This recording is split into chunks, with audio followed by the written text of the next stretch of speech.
Google is back again with a new flagship, the Pixel 7 Pro. It looks quite similar to last year's model, but brings some refinements here and there. So what's new this time around, and could this be the flagship phone to watch out for? I'm Will for GSM Arena, and let's find out in our Pixel 7 Pro review.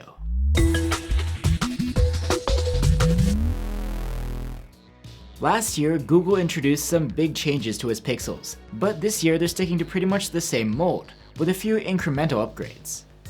These include a longer 5x zoom, some new AI-based software features, a brighter screen, and a more powerful Tensor G2 chipset. The design of the Pixel 7 Pro has seen some tweaks too. The back panel is again from Gorilla Glass Victus, but it's one uniform color, rather than a two-tone finish. Google has also traded the signature glass camera bump for an aluminum band, which again stretches across the backside. It's all one piece with the frame. Like the previous model, you get IP68 rated protection against dust and water, up to a depth of 1.5 meters. On the front of the Pixel 7 Pro is a 6.7-inch LTPO OLED display with a high 1440p resolution and a fast 120Hz refresh rate. The refresh rate is extra adaptive thanks to the LTPO tech, and it can go all the way down to 10 Hz depending on what's happening on screen to save energy, though we were only able to see it go down to 60 Hz with a refresh rate display tool. Content looks great on this display. It's extra sharp and blacks are super deep, and the color reproduction can be quite accurate depending on the color settings you choose. You also get HDR10+ support. It's all quite similar to the panel of the Pixel 6 Pro, but the new model is extra bright. We were able to achieve 590 nits maximum with the brightness slider, and this can boost to almost 1100 nits in auto mode when in bright conditions. The Pixel 7 Pro's fingerprint reader sits under the display. It may not be the fastest around to unlock the phone, but it's reliable. For audio, the Pixel 7 Pro has a pair of stereo speakers, with the earpiece acting as the second one. They scored very good in our loudness test, and the sound quality is really nice, with rich vocals and respectable low end.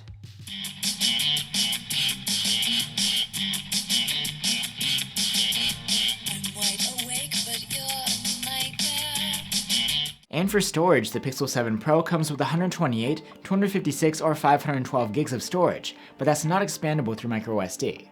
The Pixel 7 Pro is powered by the second generation of Google's in-house Tensor chipsets. The Tensor G2 is built on a 5nm process, and compared to the previous one, it brings new mid-tier CPU cores and higher CPU clock speeds all around, plus a new GPU. There's also an improved Tensor Processing Unit, or TPU, which is dedicated to machine learning and AI-based tasks. In benchmarks, the Pixel 7 Pro actually falls way behind other current flagships, which are mostly running on the top Qualcomm silicon. And if these scores mean a lot to you, then this is definitely worth taking into consideration. But on the other hand, in real-world performance, the Pixel 7 Pro feels smooth and snappy, and we didn't run into any problems even when playing heavy games. One of the big selling points of the Pixel phones is the clean Android experience, without heavy customizations and overlays. The Pixel 7 Pro comes with Android 13 out of the box, and if you're familiar with the stock Android look, you will feel right at home. There's more here than stock Android though. The Pixel 7 Pro puts the Tensor chip's TPU to use with some region-specific AI-based features. One is call screening. You can let Google's voice assistant answer calls for you, and even let you know what that call was about. You can also answer a call and interact with the person on the line via text, without having to talk. The AI will transcribe the person's voice into text and will read what you type back out loud to them. The Pixel 7 Pro features advanced noise suppression during calls too. Great if you have to chat in a noisy environment. Other AI-based features include the ability to transcribe a whole real-life conversation to text, even recognizing different voices. Song recognition is back. It's called Now Playing, and it's like an alternative to Shazam. The phone can show the name of the tracks it hears on the lock screen or always on display. Another cool feature is the ability to extract text and images from the screen and save them, even if the text is inside an image itself. And within the Google Photos app, there's a function that can fix blurry photos using machine learning. It isn't perfect, but it's nice to have as a backup plan if your shot came out a bit disappointing. Plus, the Pixel phones always get solid software support, and Google promises at least 3 years of major Android updates. The Pixel 7 Pro has a large 5000 mAh battery, but battery life here is nothing special. The phone was able to score an endurance rating of just 83 hours in our proprietary tests, about the same as last year. The phone has support for 23-watt charging, but doesn't ship with an adapter. A third-party 65-watt USB power delivery charger was able to take the battery from 0 to around 46% in half an hour. Not too fast. There is support for wireless charging and reverse wireless charging too. Last but definitely not least, let's talk about the cameras. The Pixel 7 Pro has the same 50-megapixel main cam as last year with OIS, paired with a 12-megapixel ultra-wide cam with autofocus and a 48-megapixel 5x telephoto.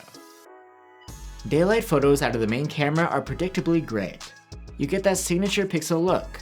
Shots are clear and contrasty, and there's plenty of detail, with a gritty rendition. The noise is low, colors are rich and vivid, and the dynamic range is excellent. You can take portraits at either 1x or 2x zoom. Well, that's what it says on the interface, but based on the field of view, they're more like at 1.6x and 3x zoom in the regular camera mode. Anyway, at the default field of view, the portrait shots are great, with nicely detailed subjects and proficient separation. The zoomed-in portraits aren't quite as nice, the detail level is lower here. Back to the regular camera mode, and 2x digital zoom by itself is actually pretty solid. The camera uses the natural shakiness from your hands to gather more data, and come up with an image that's better than a simple crop and upscale. Zooming between 2 and 5x will get you a composite photo that combines the output of the main and telephoto cameras. And the 5x optical zoom from the telephoto is pretty good, with a nice amount of detail. It's not quite as sharp as some competitors though, and you don't get that gritty rendition like the main cam. The colors don't really match the main cams either. In contrast, the ultra-wide camera's photos are a perfect match for the main ones when it comes to color and rendition. The images are sharper than the ultra-wides on many competing flagships, and there's practically no noise or purple fringing to be found. Since the ultra-wide has autofocus this year, you can use it to take close-up photos. These are good, with a decent amount of detail. If the light is low enough, the Pixel 7 Pro will automatically apply its night sight processing to its photos, or you can force it on for the same effect. The quality of these shots from the main cam is great. The detail level is on par with the flagship competition, and you get low noise and great color saturation. The dynamic range is very good, but not the widest. Like during the day, you get a contrasty look with darker shadows, and some highlights could have been contained better. With the auto night sight turned off, the Pixel 7 Pro's main camera still does very well in all but the darkest scenes. Those can end up noticeably softer and underexposed. The 5x telephoto on the Pixel 7 Pro does an admirable job in the dark with the auto night sight applied. There's good sharpness, great color preservation, and a wide dynamic range. With night sight off, dark scenes can get problematic, way underexposed and soft. The ultra-wide cam is good enough in the dark. With night sight, it captures a decent level of detail, while maintaining color fidelity and solid dynamic range. With the ultra-wide, you'll probably not want to go without night sight. Darker scenes can end up nearly pitch black, but even the better lit ones will look underexposed.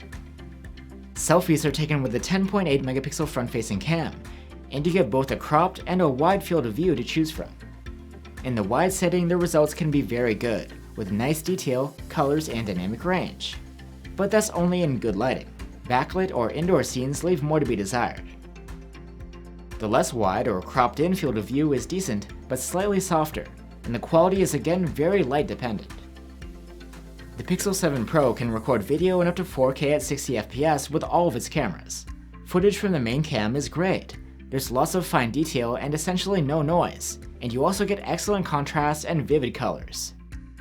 5x zoomed clips are good as well, though we have seen sharper results from other flagships. The colors also don't exactly match the main cams. The ultra-wide is a strong performer and it captures great looking videos. There are plenty of options for video stabilization on the Pixel 7 Pro, and they all do a pretty good job at smoothing things out. The main camera is also a very competent shooter in low light. There's a high level of detail, well-controlled noise, vibrant colors, and good dynamic range. So that's the Google Pixel 7 Pro. It provides a wide suite of flagship-grade features, including a few unique AI-based ones. There's a great set of cameras and a smooth stock Android experience, all for $900.